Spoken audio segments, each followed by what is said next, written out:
Most people don't wake up. They open their eyes, they roll out of bed, they grab their phone. But they don't actually wake up. They start their day already reacting, already behind, already owned by notifications, messages, and noise. Their first thought isn't, "What do I choose today?" It's, "What does the world want from me now?" And from that moment on, the day doesn't belong to them anymore. It belongs to everything and everyone else. But there is a small group of people who live differently. Call it 1%. Call it the rare few. Call it whatever you want. These are the people who wake up with intention. They don't roll out of bed as slaves to their impulses. They open their eyes as commanders of their mind. Their morning is not an accident. It's a weapon. It's their daily ritual of taking control back from the world. You can become one of them. Not by magic, not by motivation that comes and goes, but by laws. Stoic morning laws. Rules that you follow whether you feel like it or not. Rules that turn your first hour from chaos into clarity, from reaction into power. Think about how you've been waking up lately. Be honest. You hear the alarm. You scroll. You read messages you weren't ready to handle. You check numbers that don't change your character, but do change your mood. Before you've even sat up, you've allowed hundreds of voices into your head. You haven't even said good morning to yourself, and already the world is shouting at you. That's not a harmless habit. That's training. You are teaching your nervous system every single morning that you are not in charge. You are teaching your brain that the first move belongs to everything outside you. You are starting your day as a responder, not a creator. There is another way. Imagine this instead. Your alarm goes off. You don't reach for your phone. You reach for your breath. You take a slow inhale, feeling your lungs fill, feeling your chest rise. You exhale, feeling your body settle. For a few seconds, the world is still out there. Messages, problems, demands, they're all waiting. But they don't get to enter until you invite them. For the first time in a long time, you are the gatekeeper of your own mind. You sit up. Maybe it's not dramatic. Maybe you still feel tired. That's fine. You're not chasing some cinematic feeling. You're building a routine. You put your feet on the floor, and instead of thinking, "I'm exhausted," you think, "I'm awake, I'm alive, I have work to do." That's the first Stoic morning shift. You speak to yourself, not scroll to everyone else. This is the first law. You wake up for yourself, not for your phone. When your eyes open, your life has handed you another day. You don't cheapen that gift by immediately donating your attention to a glowing rectangle. You give yourself space to arrive.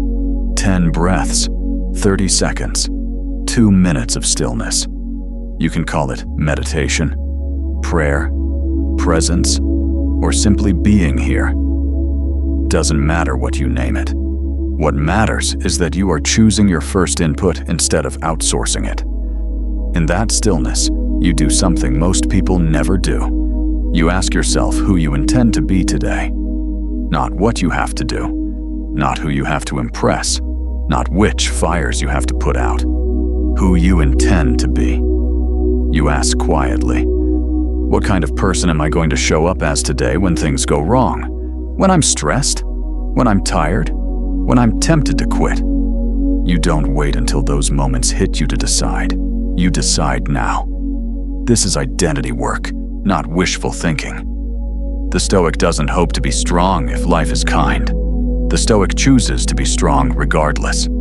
You might say to yourself, "Today, I am calm under pressure. Today, I am disciplined even when I don't feel like it. Today, I am honest with myself. Today, I do not betray my standards for short-term comfort." You aren't reciting magic spells. You are programming your behavior. You're giving your future self a script to follow when your emotions try to improvise. Then comes the part most people will never understand. You look at your day before it happens, and you imagine what could go wrong. Not to scare yourself, not to catastrophize, to prepare. The world sells you fantasies of perfect days. The Stoic prepares for real days.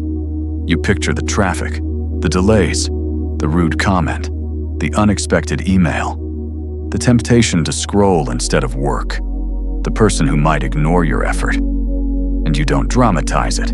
You simply say, these things might happen. Now, there's another piece the 1% carry into their mornings that the other 99% avoid. Something hard, on purpose. Most people start their day with comfort. They stay in bed a little longer.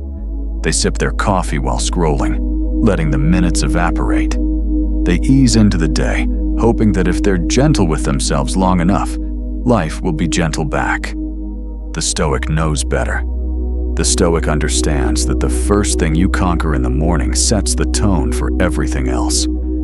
So you choose a hard thing. It doesn't have to be extreme. It has to be intentional. Maybe it's cold water, stepping into a shower that wakes your nerves up and teaches you before breakfast that you can do what you don't feel like doing. Maybe it's exercise, pushing your body through resistance, reminding yourself that strength is earned, not wished for. Maybe it's a difficult task, deep work on something you've been avoiding, done before the world has a chance to distract you. The point is not the specific habit. The point is the message. I move toward discomfort that grows me. I don't spend my morning running from it. That single choice rewires your entire day. After you've faced something hard by choice, the hard things you didn't choose feel less threatening. Your brain has already been shown, I don't crumble in the face of challenge. I lean into it. Then, when your body has been challenged and your breath steadies again, you sit down with your mind. Not in the vague, wandering way most people do, but with a page, a pen, and honesty. You journal, not about every random thought, but about 3 critical things: what you can control, what you can't, and what you're committed to doing anyway. You list what lies inside your control today. Your effort, your attitude, your preparation, your reactions, your words, how you treat people, how you treat yourself. You acknowledge what lies outside it, other people's opinions, outcomes, delays, judgments, luck, circumstances. And then you draw a line. You tell yourself, I will give my energy to the first list. I will accept the second list, not fight it. You might even write it down. If it's in my control, I will act. If it's out of my control, I will adapt. This is not romantic philosophy. This is strategy. When the inevitable frustrations show up, you've already decided which category they belong to. If something can be changed, you change it without whining. If it can't, you refuse to let it drain you. As you write, you also ask a harder question. Where did I break my word to myself yesterday? Because the morning is not only about the day ahead, it is also about reconciling with the day behind. Did you say you'd stop scrolling at a certain time and didn't? Did you promise to work for an hour and cave at the 30-minute mark? Did you commit to staying calm and instead lost your temper over something small? This is not about hating yourself. This is about refusing to lie to yourself. A Stoic morning is a courtroom for the truth, not a spa for your ego. You look at where you fell short, and you don't drown in guilt. But you also don't excuse it away. You take responsibility, and then you make a small, clear adjustment. Today, I stop scrolling at this time. Today, I do the full hour. Today, when I feel that surge of anger, I pause before I speak. One correction at a time. You're not rewriting your entire life every morning. You're nudging the steering wheel a few degrees toward the person you want to become. Then comes gratitude, but not the fluffy, forced kind. You don't write, I'm grateful for everything, while secretly feeling numb. You act as if someone you love deeply was given your life for one day, and you ask, what would they be grateful for that I've been ignoring? Maybe it's the bed you're getting up from that someone else would kill for. Maybe it's the body that, though imperfect, can still move, still think, still feel. Maybe it's the fact that you woke up in a place where you're not running from bombs, where you have some degree of choice, where you have even one more chance to do better than yesterday. Gratitude is not denial of your problems. It's refusal to be blind to your blessings. You let that sink in for a moment. You realize that someone, somewhere, took their last breath last night. Today, they had plans too. Today, they had things they were going to fix, levers they were going to pull, words they were planning to say. They didn't get to. You did. This is the quiet law of memento mori in the morning. Remember you will die, not to be morbid, but to be motivated. It shrinks your petty frustrations and inflates the urgency of what actually matters. Now, with your mind clearer, your body activated, your priorities sharpened, you do something the average person never does. You design your day like a general, not like a passenger.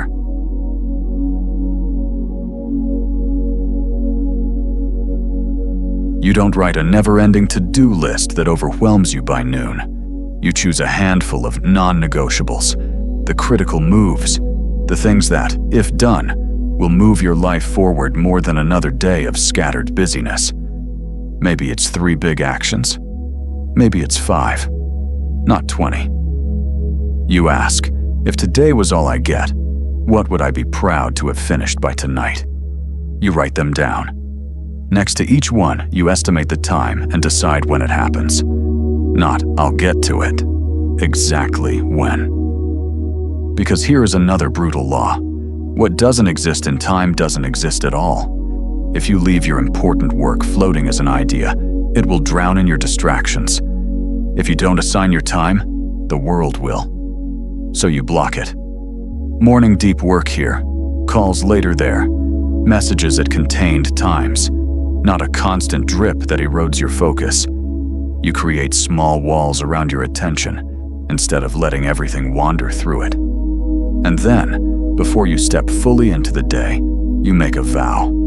Not out loud, not on social media, just between you and you. You tell yourself, today, I follow through, especially when it's inconvenient.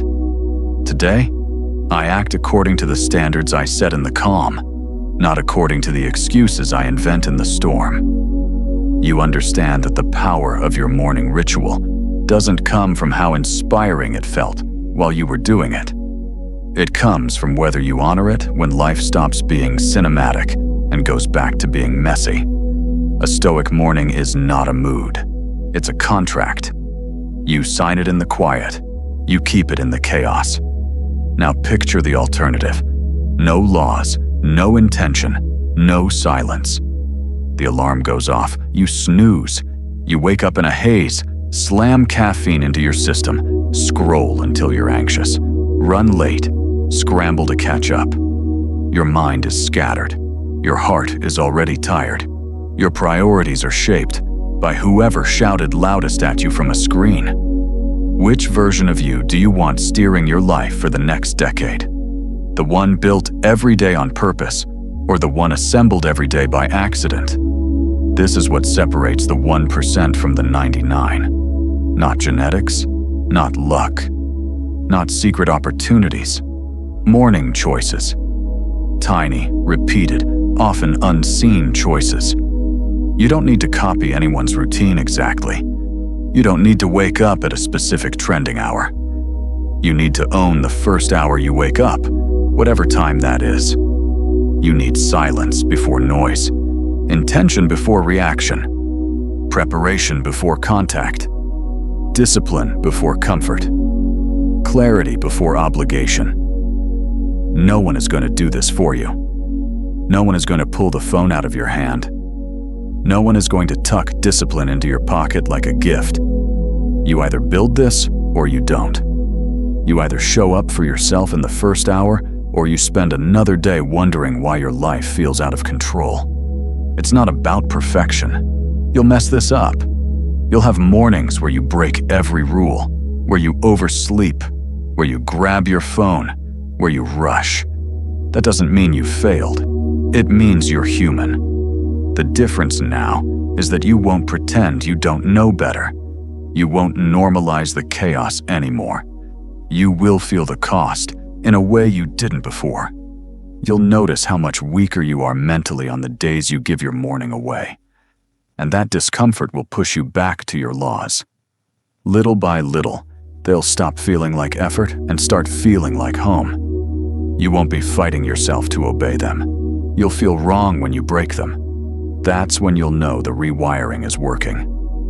One day, a few months from now, someone will ask you, "How did you change so much? How did you get this calm, this focused, this in control?" And you won't have a glamorous answer. You'll think about those quiet, repetitive mornings and smile, because the truth is too simple for most people to want to hear. You woke up and you took yourself seriously. Every day. You didn't wait to feel like a disciplined person. You acted like one, first thing in the morning. You didn't hope for control. You built it, breath by breath, choice by choice, law by law. Most people don't wake up. You will. When your alarm goes off tomorrow, remember this. For the first few seconds, your life is untouched. Your story is unwritten. Your mind is unclaimed. In that small window, you have a choice that most people throw away without thinking. Pick it up, hold it like something sacred, and use it. Wake up like the 1%, not because you're better than anyone else, but because you are done living as if your life belongs more to everything outside you than to the person you're becoming inside. The morning is your opening move. Play it like it matters.